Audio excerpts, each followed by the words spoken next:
So I'm going to sit because I have some plantar fasciitis going on still. Is that all right? Can everyone see okay? In the middle of the aisle. And maybe Leif will come sit on my lap when I don't see him now, but so let me just give you a little bit of a schedule. These are just a slideshow of like nature photos that I took on the trip. And then when we get to that, I wanted to talk about where I slept. One of the big questions people have is where I slept and what animals I saw. Just like some really big questions. But first I want to just say what I did, and then maybe talk a little bit about why I took this journey. I don't know, I think everyone's heard of the Appalachian Trail here. Here's a map I can pass around. It's pretty big because it was a long, long walk. 2,189.9 miles of the trail, plus all the walking you do to get into towns and to get to the shelters and find places to stay and resupply. So you can pass it around too. It's like, and what I did was I did what's called a flip-flop, and I hiked starting near Harper's Ferry at Snickers Gap and hiked north, and then got a ride south to Georgia and hiked north again. So the first question everyone asks when you start on the trail is, why are you out here? And everyone starts the trail with some great thing they want to discover about themselves.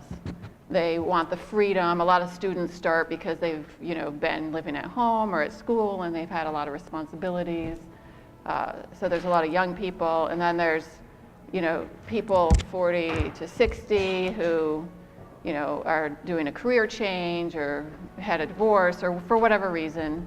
And then there's some people of 60 to 80. I think the oldest person to hike the trail this year was 82, and he was the oldest person to do a complete through hike ever. And the youngest person to hike the trail this year was about a year old, because the family hiked, the parents and the baby hiked together, and they also finished the whole through hike, so that was pretty awesome. But so really the whole range of people on the trail, it's a long age. So that's what I did in a nutshell, and why I did it is hard to answer, but I have always had this as on my bucket list. I don't know how many people have a bucket list, but this was on my bucket list, and I was actually raised camping, doing a lot of camping and a little bit of backpacking, and I've backpacked up to 2-week trips as an adult. So I had some experience, which I also have a little bit of experience like rock scrambling and things like that. So it was on my bucket list, but I said I was sort of at a break in my career, and the kids are older, and there are some health issues in our family that we have as we get older. And so I said to Peter, people kept asking me when I finished my last accounting contract, what are you going to do now? And I had been hiking with the dog in the woods every day, like about 5 miles to keep him exercised, though he doesn't look like he needs it right now. And when I was in the woods, I just felt called to be there. I felt like I was home there. And the more I did this walking in the woods in Rock Creek Park by my house, the more I just felt that this is where I needed to be. And I just felt called to be in the woods. So the item on my bucket list lined up with the kids are older, and I said to Peter, I'm thinking about hiking the Appalachian Trail. I was really nervous. I was nervous to tell him this because I was going to be gone a long time. Some people do it in 4 months, but that is not me. Right? And I was surprised when he said, I've always wanted to hike the Appalachian Trail. That's a great idea. And I said, well, if you want, I'll wait until you retire, and then we can do it together. And I said, why don't we try a training hike? And he's like, no, I don't want to sleep in the woods. He doesn't want to carry things on his pack. He doesn't want to hike in the rain. You know, he has been backpacking with me. He's humored me and earlier on in our marriage and went a lot of times. And I think he was just done with sleeping on the ground. And instead he said, but I think you should still go, which was so incredibly supportive, because I said, you know what that means. And we actually go to see a counselor on and off, and I brought it up in counseling. I'm like, you know what this means. You're going to be taking the kids to the doctor's appointments, dentist appointments. You're going to be attending all the school meetings. You have to know where the kids are all the time. You know, and they can cook for themselves, so that's not an issue. They do their own laundry, so that's not an issue. But it just would require a lot more attention from him. And he's like, I know I can do this. And I just have to say up front that I met so many people on the trail whose significant others did not agree with them being out there, or parents did not agree with them being out there, and they did it anyway. And I felt so grateful that I had a family that was really supportive, that Allie was really supportive. I called her once from Maine and I said, I don't know if I can do this anymore. I hurt so much, and I had Lyme disease at the time, and she said, Mom, you can do this. And that was so wonderful. Did you get the Lyme disease on the trail? I did in Vermont. I got it in Vermont. So, and just having that support was just wonderful.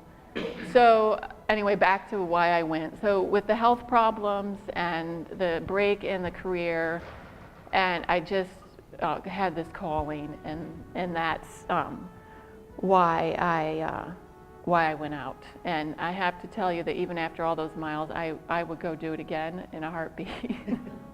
And I want also, when I got started, like 2 weeks before I was reading, you know, of course, when you decide to do this, I decided in January and I left in April. So when you decide to do this, you're reading everything and everything.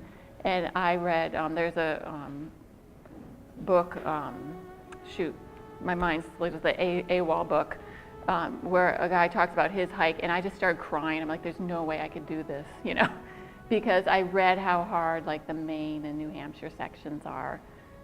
And my husband was like, you can do this. You've hiked this before. You can so do this. So having that support again was really wonderful. But the first week, so what I did was I started at Snickers Gap. I was dropped off, and within like minutes I met a trail runner who had all the maps and everything, was giving advice. And then that night I went to set up my hammock. I hammocked, and I could not get my hammock to stay up. It kept falling down. And I had set it up in the backyard 100 times to practice. And it was raining. And I was just like, and then tornadoes came. I don't know if you remember last year, but I think there was a tornado in southern Maryland and around. And so this was like my training hike, and then I came off trail for a week, and then I went back on. And I just knew that this was going to be okay when I finished that, and I still wanted to be out there. And I think part of that is because I've backpacked before, so I had my expectations set. I sort of knew what it is I wanted to do. So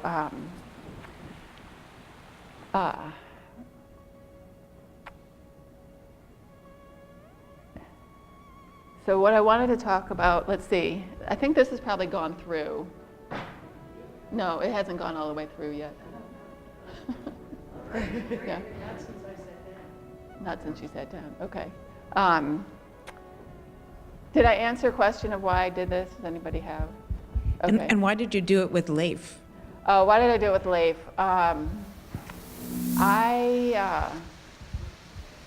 I need to have that companion and that safety as a woman going on the trail. I felt a lot safer, even though in hindsight I think it would have been fine without the dog. And a lot of people ask ahead of time, aren't you afraid to go out there?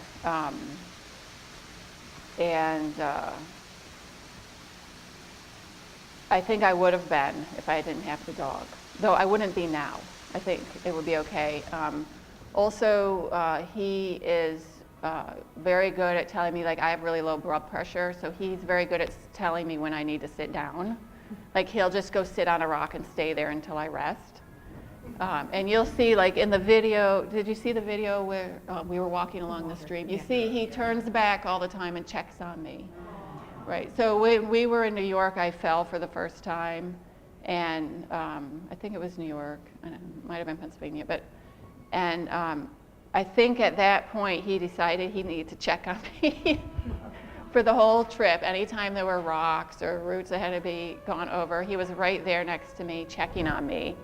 And you know, when I fell, he was right there, like, poking me, are you okay, are you okay? And also another thing is I get really cold after I hike, and like a long day of hiking because of the low blood pressure problem that I have, and he is like a little furnace. So even if it's 80 degrees, I'm freezing, and so he's right there as a furnace. So between, you know, the sort of emotional need to have companion and the medical needs of having him there, it was worth it to me, though it changed the trip dramatically, I think, compared to not having a dog. So, because he barked at everyone at the trail. You see, my trail name was F-Stop, and partly because I was carrying a 4-pound camera, but partly because the dog just would not stop barking. And I'm just like, please stop barking at everyone. Mostly when we're at this trail, like, sit down like this, and people would come up, he'd bark at them. If people were already there, they were like included in his pack, you know. So, and he was like, okay, you're fine. And you see, he would just, after he barked a bit, he would roll over and get petted, and that was fine. Yeah. So he carries in his pack, he carries food, mostly, and he carries a raincoat, his food. His own food, yeah. Though he ate half of whatever I had for dinner. So I'd make double dinner and he would eat half. And he would also eat a lot of jerky and whatever else I happened to be eating. So he's a little spoiled. Mary, is that the end or the beginning? That's the end. So a lot of people ask about where I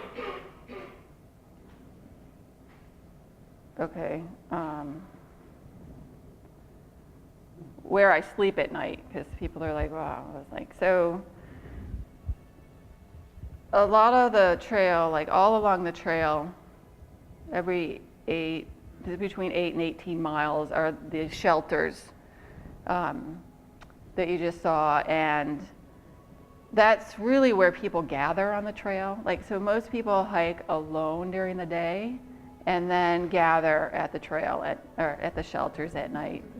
And if you don't want to be at, you know, around a lot of people, which a lot of times I just want to be by myself, I would sleep in my hammock somewhere, you know, not near a shelter. And if you want to be around people, then you hang out at the shelter. Also, if you want to have a toilet, you know, a porta potty, you hang out at the shelter. And if you want to have a picnic table, you hang out at the shelter.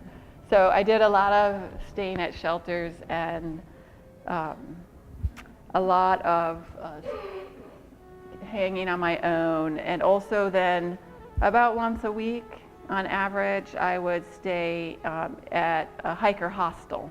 And there's some pictures in here of hiker hostels. See my hammock up there? That was a great, great sight.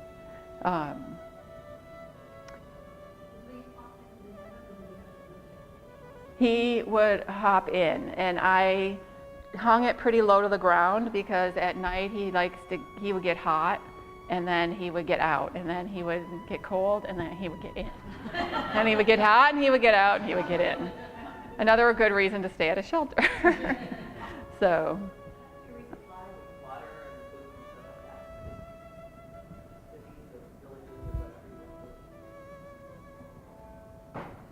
I don't know why this is only showing part of it. Hold on a second. Let's try it again.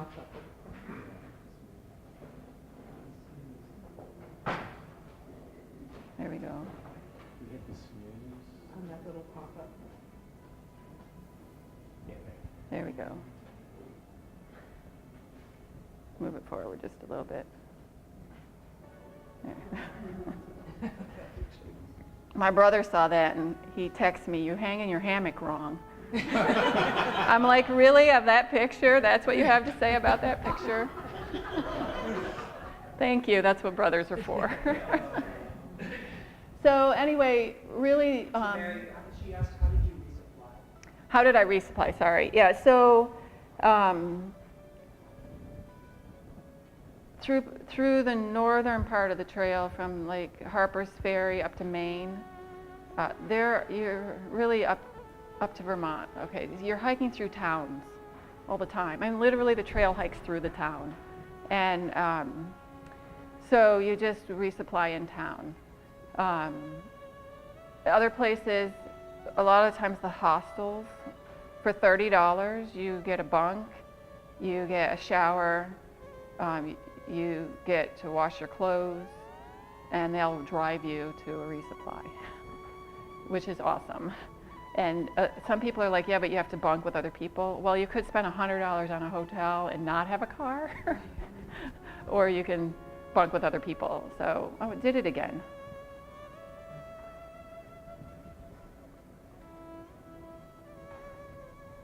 Hold on, I think this button. No. I don't know why it's doing that.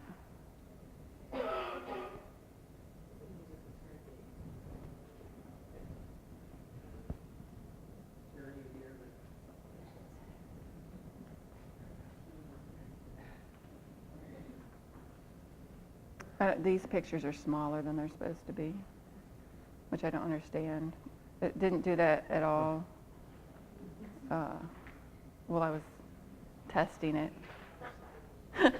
Well, it's big enough, people can still see it. It's not it's only a 1/4 of the picture. Maybe it'll fix itself. Okay, well, hopefully it's just this one, not the animals one.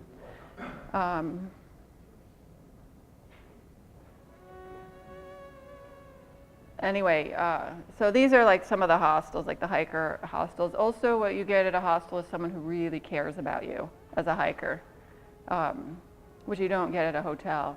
Like, they know what a hiker needs.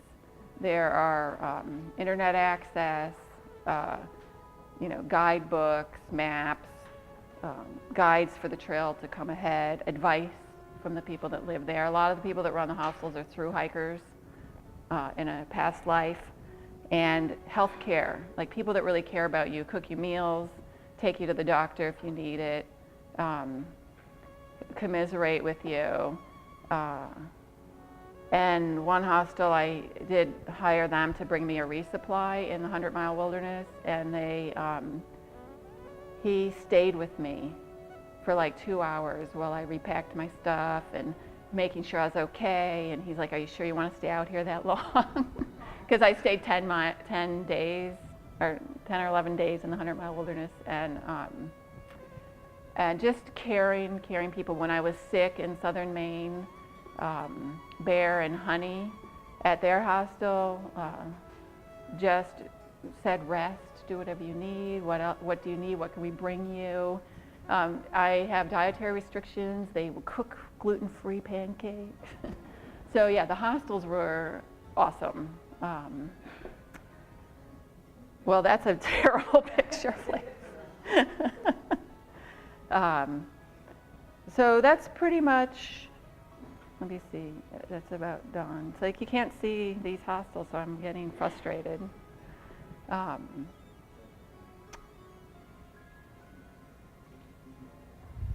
So it got cold, which is when I started not hammocking anymore.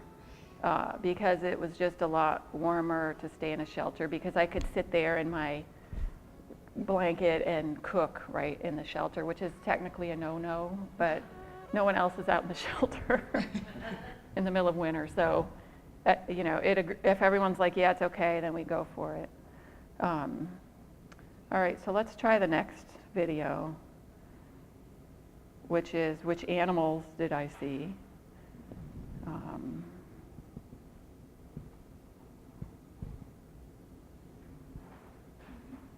There, see, this one's there.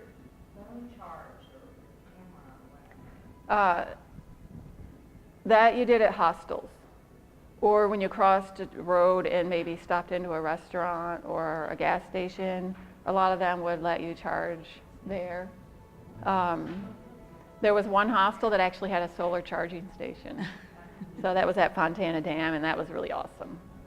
So, and I also carry battery pack. But I think a lot of the reason people stop at hostels so often is to charge their electronics. It's not the laundry or the shower. Sometimes it's the bed, but not even that very often because the beds aren't that comfortable. So we don't know. We don't know if it was dead or not dead. We were afraid to poke it. This guy died in Hurricane Irma.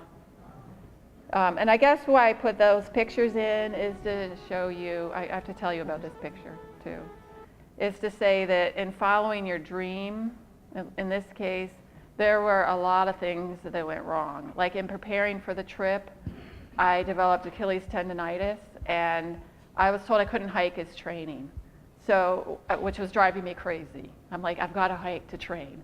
And he's like, no, if you want to train, here's 3 hours of physical therapy to do a day.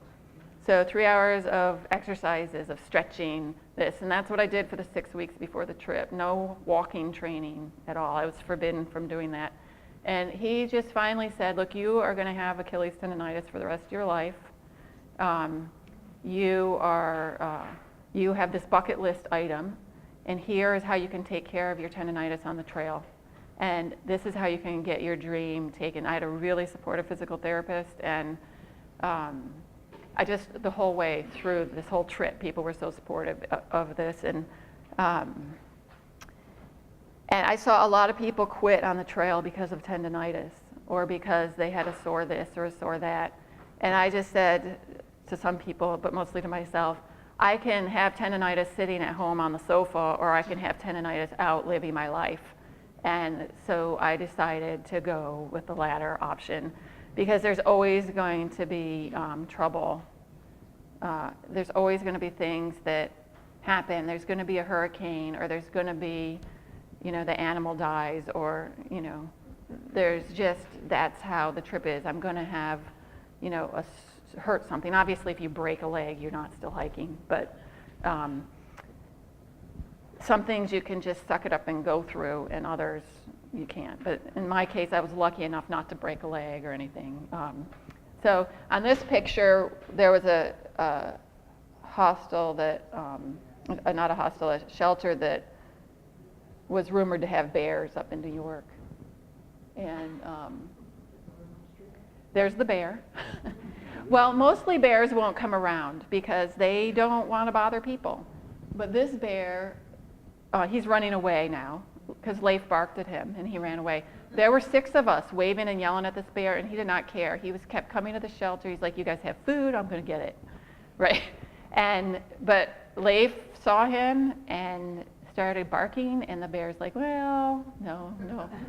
Well, I don't want to mess with the dog. I might get hurt if I mess with the dog. So another reason to have a dog on the trail. A lot of people have to hang their food, and in this case, they hung food, and the bear, I hung mine too, but the bear jumped off a cliff and got one guy's food bag and tore it out of the tree and ate the guy's food except for the Snickers bars. And so we all chipped in and gave him some of our food so he could get to the next place and resupply. And he was so ashamed, and, you know, that he miscalculated that the bear would jump off a cliff. And we're like, who knew, right? So, but you know, even then we decided to take that risk because that was the shelter, and we thought there were enough of us without the dog. That's a moose. This is the only moose we saw on the whole trip.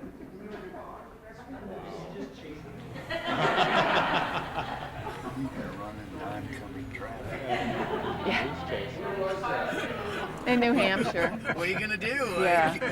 Throw a saddle on him, I'll take him up. Rush hour. And the prior picture was a picture of moose poop, which you're like, why did you take a picture of that? And I'm saying, because I want that job. I want the job of whoever brings a bucket of moose poop out and spreads it on the trail, because there's clearly no moose up here. Because no one had seen a moose. Everyone wants to see a moose, and there was no moose to be seen. But, yeah. So, Did you feel that different parts of the trail felt more spiritual? I was exhausted most of the time. I felt like I was watching my feet, and the time that I felt that was maybe in the White Mountains up in the Presidentials. Oh, let me turn that back down. Sorry. I wanted you to hear the moose chat. And when I was really alone, like in December, coming up through Virginia, because people were off the trail, there were people, only 2 days of the entire 8 months that I saw no people.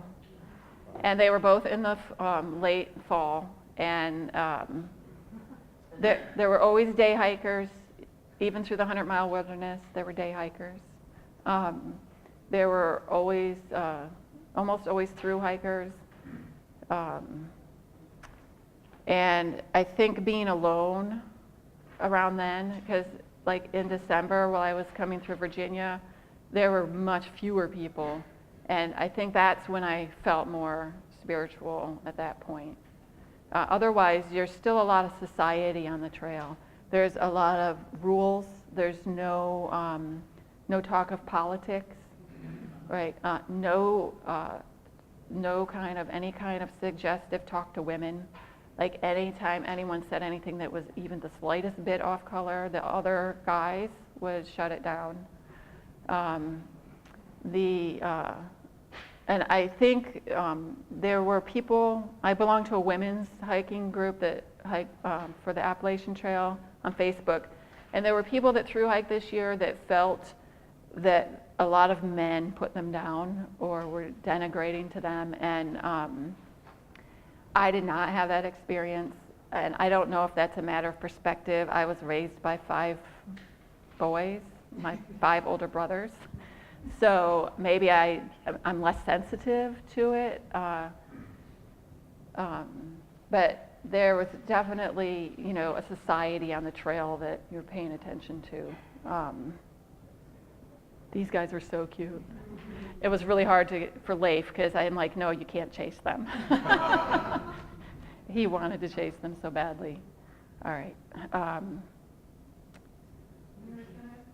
Yes. Why did you pick the start in Virginia, go north, and then start in the south? Right. What were the decisions that led? So I had originally planned to start in March and go north, and thank God I didn't do that, because it snowed a lot in March in Georgia, and a lot of people left the trail because of that. Right, where I did as the second half, they started that. Right, so most people start in Georgia and hike north. And for family reasons, I ended up not starting until April.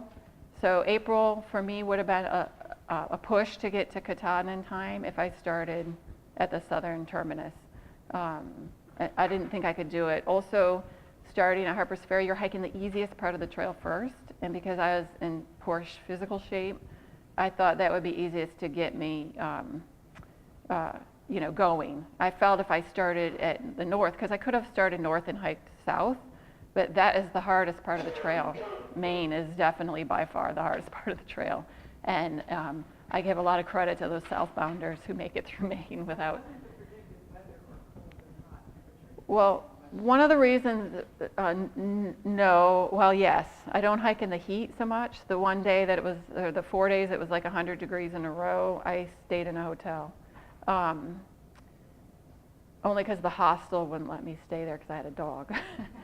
But yeah, that is, I don't tolerate heat, and that's another reason I did it this way, so I wasn't hiking through Virginia. In fact, a lot of people who started southbound, started from the south hiking north, they were northbound, switched when in the summer when they were in Virginia, came up to Katahdin and hiked south because of the heat was so horrible. And the reason I did Georgia back home instead of what most people do, which is go back to Harpers Ferry and hike south, is because I'm hiking home for one, and I figured at the end of the hike I was going to be exhausted, I would need more support. And so I'd have people that could come support me then. And also I did research on the weather patterns, and even though Georgia is further south, they have more snow in December because of the high elevation. And I was really scared of hiking in the snow and cold. So let's see, what time is it? All right. So, yeah. Did you walk with anyone other than your dog? I a couple times walked with people for a week or so here and there. Some of them got off due to injuries. Others I just hiked faster, which is really odd because I pretty much was a very slow hiker. But there were people that did hike slower than me, mostly because they were having trouble or they were visiting family. And I thought there's a thing called a tramily on the trail, which is your trail family, and a lot of people hook up with a trail family. Women hook up not in the sexual way. Okay, so women hike with men because men provide some protection from animals or other men or what have you, or are stronger and can help you do things if you need help, which I didn't have this issue. I have a dog. I wasn't worried about a lot of those things. Men hike with women because people will not pick up a hitchhiking man alone. So they'll pick up hitchhiker if there's a woman with them. And since there's a lot of hitchhiking into towns, that's some of the reason people have a tramily. Some don't like sleeping alone in the woods and they want to be with a group. Some it's just fun, and being with people is really fun. But I found there was a lot of discussion going on. Like I hiked along with a tramily for like a little like 4 days. And there was all this negotiation all the time, like I have at home with my family. Honestly, you know, what town we're going to go in. Hey, I want to see my friend. Can you guys hike slower? Where are we going to sleep tonight? You know, just all this stuff. Or which bar we're going to when we get to town. And I'm just like, you know what? This is not what I'm here for. And I think, you know, there are people that are there for that. They're there to meet other people or what their hike is about. And you see, my hike was more about looking at nature and being peaceful in myself. And so, yeah. She did. That was awesome. I asked her to keep hiking with me, just so you know. I would love her to be on my tramily. And she said, no, Mom, there's too many mosquitoes. So I wanted to hear this because this was, I stayed at a hostel that was hosted by a church, donation only, and they gave a dinner every Thursday evening where all the church parishioners brought potluck. This was in Pennsylvania. And he said a prayer beforehand, and since it was so early in my hike, it just struck me that people were so wonderful and caring for us on the trail. And it's like a minute or a minute and a half. But we can't hear it. It's turned up. I don't know why you can't hear it. All right, well, he basically is, you know, welcoming us and talking about our... So we'll say a blessing and get on with the meal. Dear Lord, we thank you for this wonderful day. We thank you for blue skies and sunshine and warm summer temperatures so we can all wear shorts. We thank you for all the blessings you put in our lives. We thank you for bringing these hikers here to us tonight. Keep them safe as they journey, and may they discover you in new and deeper ways as they journey along. We ask that you bless their trip on the trail. We thank you for everything that you put in our lives, but most of all, we thank you for love. We thank you for the love and energy put into the preparation of this food. We thank you for the love and energy we'll receive from sharing this meal together. We ask you to bless this gathering and bless this food, and we ask it in your holy name. Amen. Amen. Okay, both sides of the table, don't be shy. Mary, it's really cool that a church on the trail, that a part of their vision and being relevant is to meet people's needs on the trail. Yeah, it was awesome. It was really awesome. And there are several churches that do it along the trail. Yes, I'm looking at your handout here. Could you explain what zeros are? Oh, zeros are when you're on trail, but you're not, or you're in a shelter, but you're not hiking miles. Okay. Mary, is there anything that you learned about yourself during the trip or after the trip that you didn't know was there before the trip? Can you repeat the question? Sure. The microphone's now. It's working really well. I asked if there was anything that Mary learned about herself that she didn't know before the trip that she learned during or after the trip. So I learned that I don't ask for what I need, that I'm sort of afraid to ask for what I need. And part of that is maybe I don't know exactly what I need, but part of it is you learn to trust the people you meet. Like a lot of the people on the trail, there was a picture, a picture of me with people, like, that gave me rides places, but I had to ask for that, right? And I wouldn't have done that before. Like, I never would have hitchhiked. I never would have asked for a ride of people that are total strangers. And I never would have asked, like at one shelter, my feet were really bothering me, and a doctor came, and I had mentioned it to one of the other hikers, and a doctor came in and said, I'm here doing trail magic. Well, he was a med student, but does anyone need any medical care? He brought this big medical kit, and I didn't say anything. I wasn't speaking up. And one of the other people said, F-Stop has problems with her feet. And he came over, and I'm like, am I gonna let this total stranger fix my feet and think? And God said to me, yes, let him fix your feet. And he did, and they were great for a long time. So I think it's hard for me, even if there's someone there offering, to accept that kind of help. And so that's one thing I learned, because I just felt before then I could do everything myself. And I feel like society thinks you should be independent and do everything yourself. And there is, some boundary there, but where it is kind of hard to know.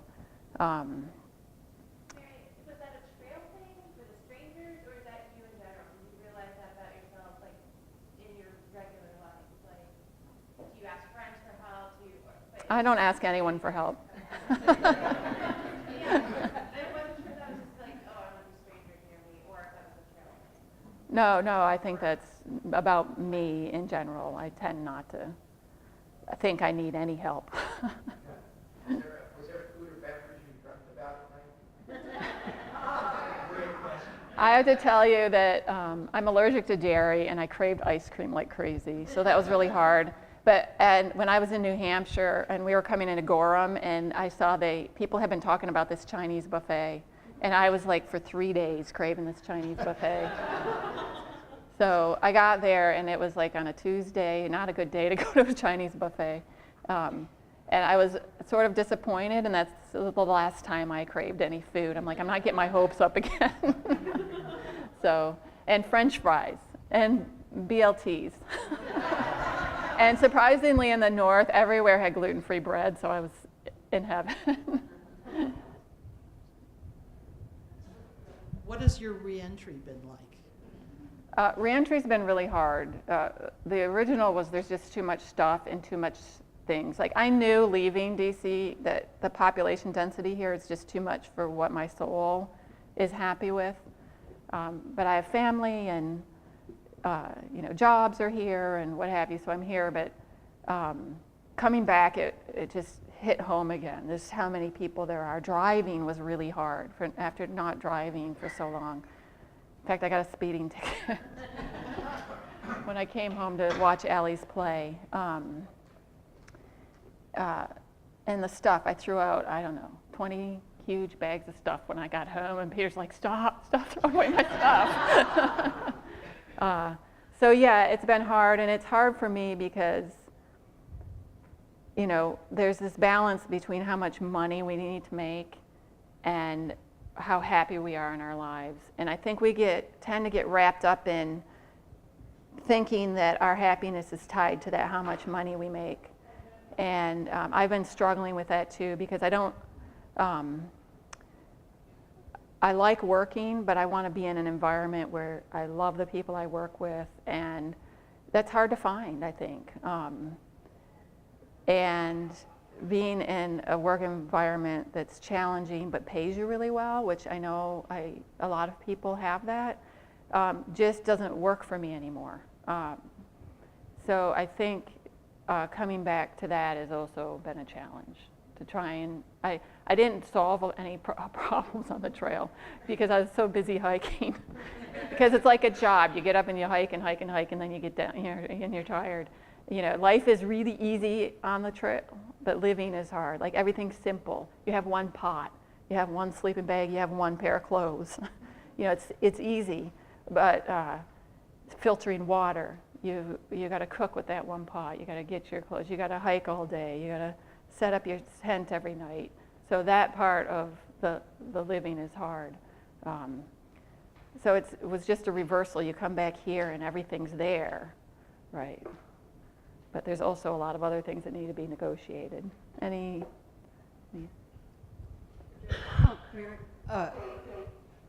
Thinking of all the trail towns that you went through, were there any that you would consider going back to in terms of like living there one day or retiring? Probably not. I think I would consider going to live in the woods.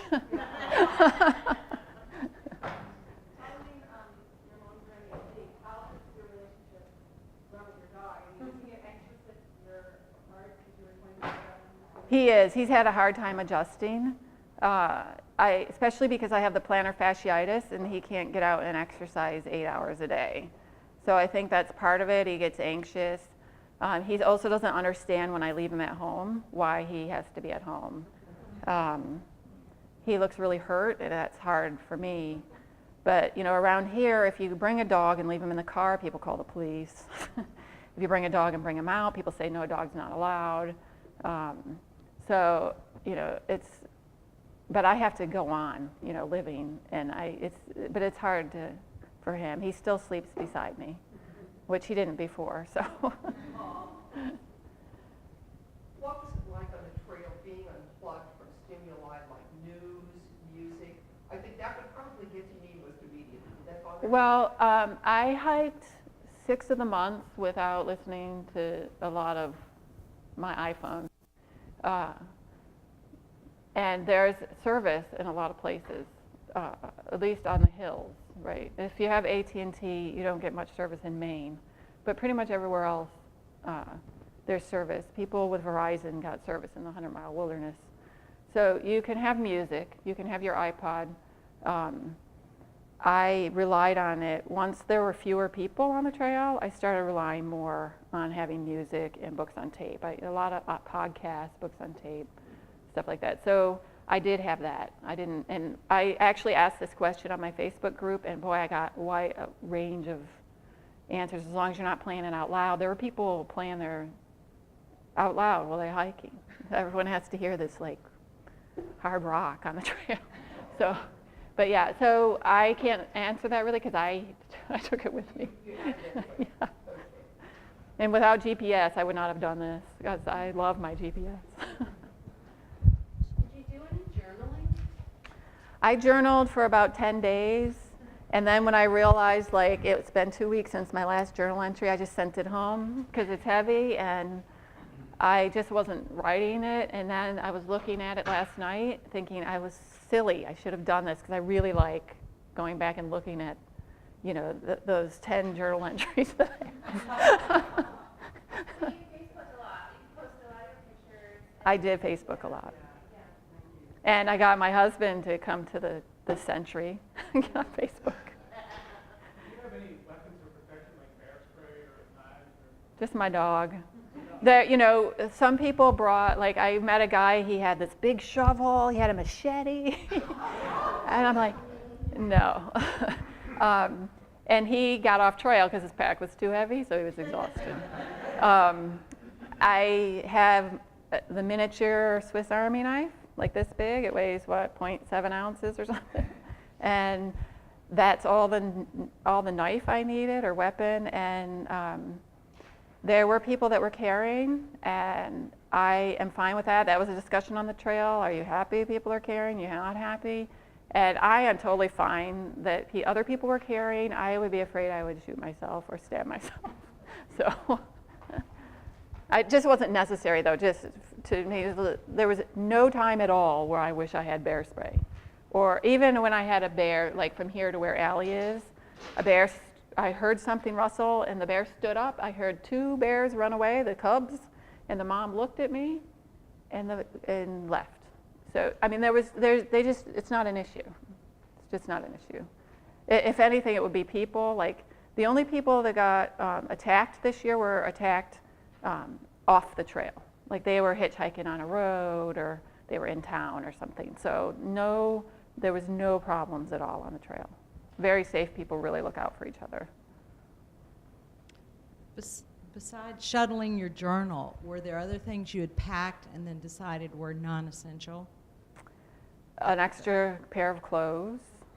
I downscaled my filtration system. I had a hanging system, which I loved because I could do stuff while the water's filtering. And then one day I went to get it, and I realized that I left it in the tree 5 miles back.